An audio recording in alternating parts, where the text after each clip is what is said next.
Hi everyone, welcome back to my channel. Did you jump then? Carry on. Sorry. Hi everyone, welcome back to my channel. I'm Simon at Savageries, and today I'm joined by Pip. I put it in a book, not you. There she is. So Pip has joined me for a new series of videos which are going to be called Crime Time with Simon and Pip. So what we thought we'd do in this first episode, I suppose, do you call these episodes our first video? Yeah. Is to set out our stall. It's here.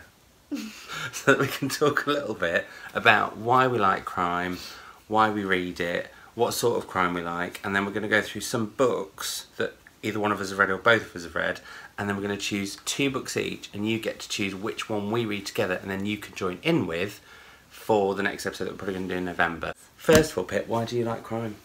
Oh, bold question. I like crime because I like a book that is a page turner. You do like a page turner. So I like a book that I can pick up and that I don't want to put down again. Yeah. And I find that for me, that's what crime books do. All of them? All of them. All of them? No, not all of them. I'm quite good at sticking with a book, like even if to begin with I'm not quite enjoying it. I don't like to give up on the book. Oh, see, I do. I'll give up quite No, quick. I can't. I feel like, what if it gets really good and then I'm missing out? Yeah, but you see, I think if it gets really good and like there's a big twist at the end, that's what, well, why I should have been wanting to read up to that point.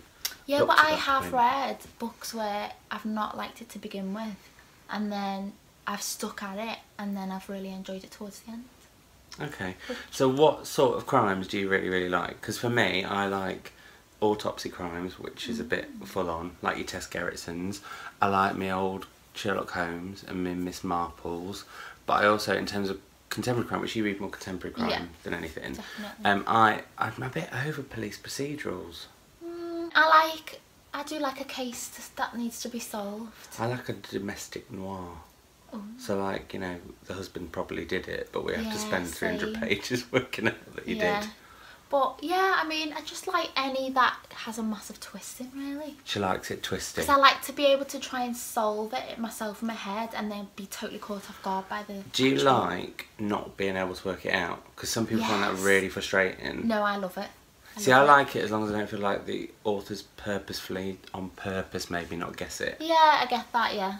But I also don't like it if the person who actually did the crime is someone that is just like not believable, you know. I love to try and guess. Oh, she loved Captain Guessington. Maybe I was a private investigator in a past life. I thought you were going to say, maybe I was a personal trainer in a previous life who killed a few people on a treadmill. Well, that's well, yeah. We've gone all around the house. We have gone all around the houses, but we thought we'd talk about a few crime books that have a reason that we brought them. And the first one is this one, which we've both read, haven't we? Yes. Go on, girl. Did you see the twist come in? No, not at all. I never do, to be honest. I didn't want to hold it there. That's better. Go on, girl. Do you see what I did then? Yeah. No. Wasn't funny. Anyway. Moving on. I love this book a lot, and I think it gets canned quite a lot, and I think it shouldn't, because it's as good as all the hype. Yeah, I agree. Are you team Amy or team Nick? Oh, no. I'm team Amy. Yeah, I think I'd go team Amy as well, actually. I think in this situation, if you've not read the book and you don't know the twist, we're not telling you what the twist is. No, because that would ruin it. It would. Would it, Pip? Yeah. You do end up being either team Amy or team Nick. Yeah, I'm definitely team Amy. I think there's a bit of Amy in me. Oh. Yeah, she's quite dark. She's very have dark. You never, bit of a psycho. Have you never thought of like a really good revenge that you could plot on someone? Yeah. Have you really or not? No, you're too nice. I don't think I have. Really. I have, and this is a really good revenge story. It is. Very, very messed up revenge story. Now, then, we have this book, which is The Cuckoo's Calling by Robert Galbraith, which me and Pip started talking about this because Pip didn't realise J.K. Rowling had written crime novels as Robert Galbraith. So if none of you know that that's actually J.K. Rowling, shock horror, it is. And I was like, oh yeah, she's written these books. And I had all three of them.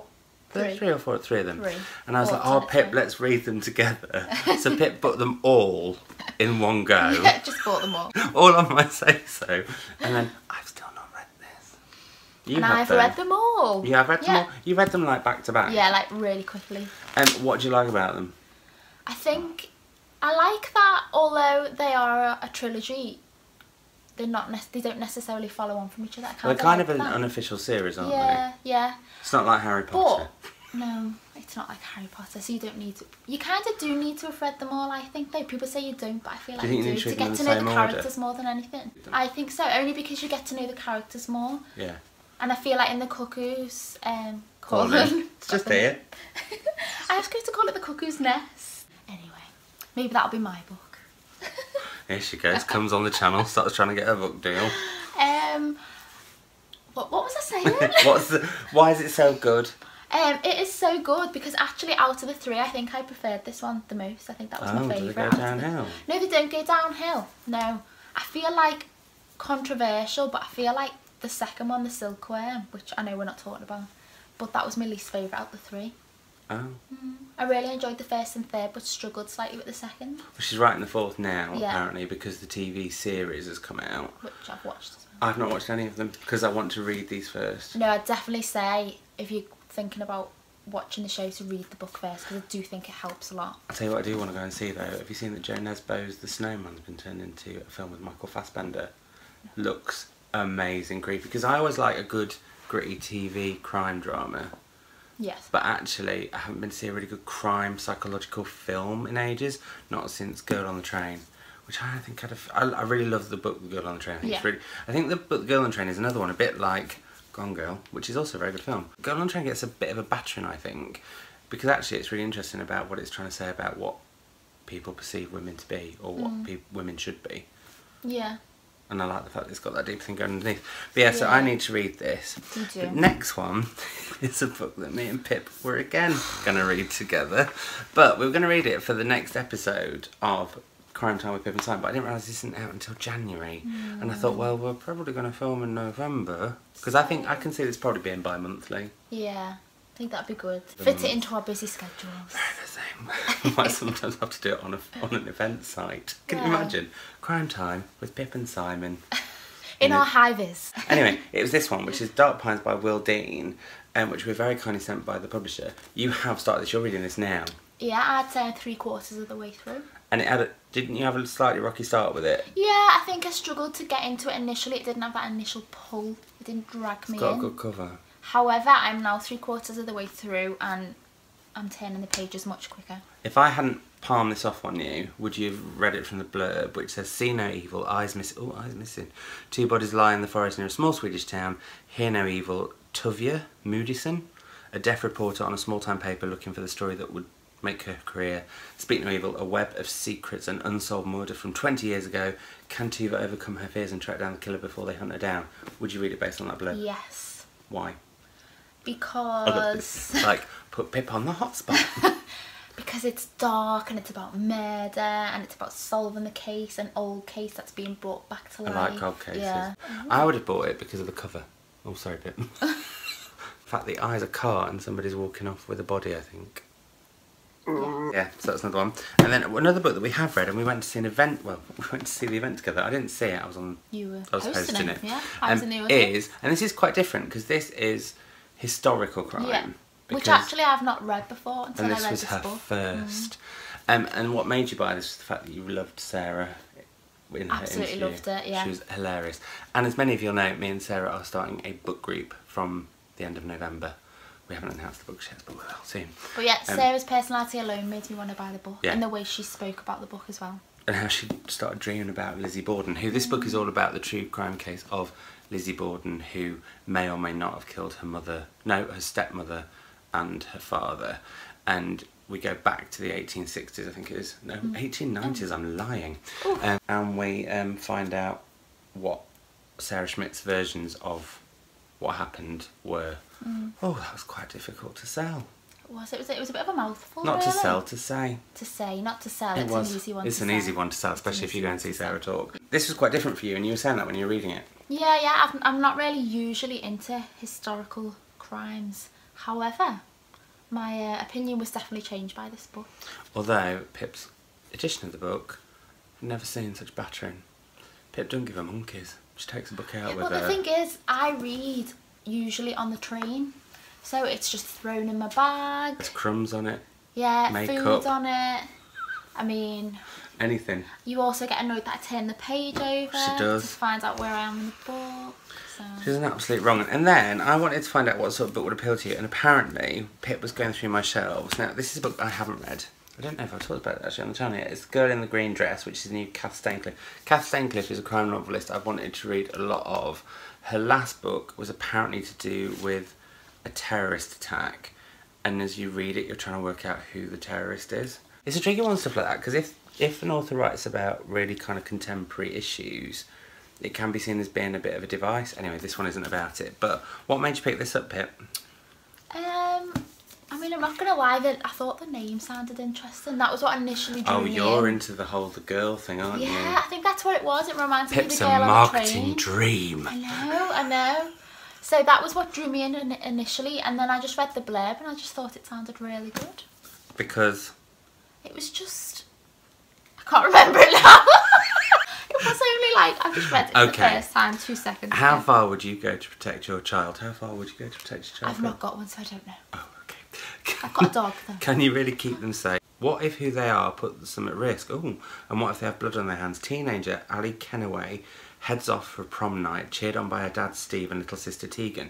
But Ali never comes home, beaten to death in an apparent hate crime because of her transgender identity. That sounds really interesting. Doesn't it? As police investigate the brutal murder, a crime that has appalled the country, one parent is at her wit's end with her son's behaviour. Are his outbursts and silences hiding something much darker than adolescent mood swing? Another parent will fight tooth and nail to save his boy from the full force of the law. After all, blood is thicker than water and everyone should look after their own. But if he succeeds, then Ali and her family will never get the justice they deserve. Oh, that sounds like a parent protecting their own from both extremes. Yeah. One who's done something very wrong, and one who hasn't. And I found the transgender thing really interesting. That was one thing that I thought would be very interesting too. So, but that would be what you'd buy. So you are literally a marketing company's dream. One of the things that we will do is talk about specific books we read together going forward. We just wanted to do a little bit of a first getting to know us video, I suppose. You can vote for one of these 4 in the comments down below, and then if you want to join in and read with whichever one wins, which I'll mention in a separate cuppa and a catch-up at some point, then you can. So I chose 2, and the first one is a hardback, which is A Stranger in the House, which is by Shari Lapina, whose book, The Couple Next Door, we both read. Yes. Now, I have to say, and this is going to sound awful, but it's me being honest, I don't think her writing is the best in the world by any stretch of the imagination. Yeah, I know what you mean. I could not put that book down. Yeah. It's so creepy because it's about a baby that goes missing basically and is kidnapped. But as you read on, the couple are really weird, and then the next door neighbours are really weird, yes, and then the parents are really weird, and then as it sort of, the book sort of goes from that point and circles out, everybody's weird except for the detective. Just gradually more and more people are coming into the story who are just weird. Weird, and they've all got dark secrets. You're struggling to try and work out what's going on because everybody's got a story to tell. But this one says, why would you run scared from a happy home? You're waiting for your beloved husband to get home from work. You're making dinner, looking forward to hearing about his day. That's the last thing you remember. You wake up in hospital with no idea how you got there. They tell you that you were in an accident. You lost control of your car whilst driving in a dangerous part of town.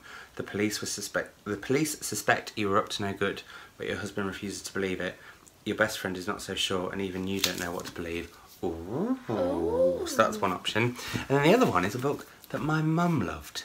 And this is Black Eyed Susans by Julia, I'm going to say this wrong, Herbelin. Let's go with that one. I'm the star of screaming tabloid headlines and campfire ghost stories. I'm the one of the 4 Black Eyed Susans, the lucky one, left with 3 other girls in a grave shrouded by Black Eyed Susans. I think that's a Black Eyed Susan, that plant. That makes sense. It would make sense. Thanks, Pip. Thanks. I'm glad you're here. Left with 3 other girls in the grave surrounded by Black Eyed Susans. Tessa alone survived, her testimony helping to put Killer behind bars. Now, 16 years later, he is about to be executed, but Tessa feels no relief because someone is planting Black Eyed Susans outside her window. Someone is sending her daughter sinister messages, and there's a lawyer telling her that the man about to be put to death is innocent, which can only mean one thing. The wrong man has been sentenced, the real killer is still out there, and Tessa might not be the last Black Eyed Susan. My mum doesn't love crime. She was addicted by this book apparently. If it's a big hit with someone who's not particularly crimey, I want to read it. Shout out to mums. Hello Jane. That's Pip's mum. Who also loves crime. She does. She does. She also loves me more than I was just about to say she also loves Simon. So which 2 did you choose, Pip? Okay, so the 2 I went for were, my first one is I See You by Claire Mackintosh. And again, the reason I chose this one was just had a little read and thought it sounded interesting. So it says, you do the same thing every day, you know exactly where you're going, you're not alone. Oh. When Zoe Walker sees her photo in the classified section of a London newspaper, she is determined to find out why it's there. There's no explanation, just a grainy image, a website address and a phone number. She takes it home to her family, who are convinced it's just someone who looks like Zoe. But the next day the advert shows a photo of a different woman and another the day after that. Ooh. Is it a mistake, a coincidence, or is it someone keeping track of every move they make? I really, really want to read her first one as well. So if they choose this, I might read both. Me and Simon had a bit of an argument over this. No, I wouldn't go far as an argument. I just backed down. Yes, I won basically. She did, which is rare. Apparently, Claire Mackintosh gives good twist. Which like, is what I'm you about. do not see her twist coming. But I always think it's a worry when you say that, because it's like, you won't see that coming, so that people look for what they least expect. And then try and solve it. So that's Okay, that so one. that's my first one. My second one is Second Life by S.J. Watson. There we go. Oh, she's getting good at this already. Ooh. And I'm not going to lie, the first thing that dragged me into this one was because obviously she also wrote Before I Go to Hey. Steve. I'm sorry, Steve. I'm sorry. He also wrote Before I Go to Sleep, which I didn't ever get a chance to read, but watch the film. And I can't watch a film and then read the book. I just can't do it. The book is amazing. The film was very good, like a contemporary Hitchcock. But no, I thought the book was absolutely brilliant. It says, she loves her husband, she's obsessed by a stranger, she's a devoted mother, she's prepared to lose everything. She knows what she's doing, she's out of control. She's innocent, she's guilty as sin. She's living two lives, she might lose both. Oh. So you can vote for one of these 4 books. I don't know what we're doing here. It's beautiful. Which one's it going to be? Which one's it going to be? Is it any moment I'm waiting to sort of accidentally brain you with it, especially because I've got a hard book here. So we'd like to know which of these you would like us to read. No, it's how Pip's trying to cover mine up. Sorry. Which of these you'd like us to read for the next instalment of Crime Time with Pip and Simon, and also anything you'd like us to talk about. We've run out of time because we did have some questions. We've not done them, but we'll do them next time. So any other questions down below about crime books, and which of the 4... wait. Which of the 4 we're going to read next, which one of the 4, not all, like 2 or 3. And we will do that for you, and we'll let you know, because then you can join if you like too. So that's it for this instalment of Crime Time with Pip and Simon. Hope you enjoyed it, and we will see you very soon. Pip's also doing some other videos with me, which you'll see over the forthcoming weeks. We're doing a best friend tag, and we're doing... Pip's going to have gone through some of my bookshelves and found 5 books that we're going to talk about in a separate video. But we'll be back in November to talk about one of those 4 books. So it's bye from exciting. Me. Oh, just totally cut her off. It says goodbye from me. And bye from me. Bye. Bye. Millie's all attention seeking. She's like, look at me, guys. Look at me. I can jump. I can run. Oh. Pip, you're making it clear that we're sat on the floor. Oh yeah, sorry. I'm wondering. Oh, this chair's so high.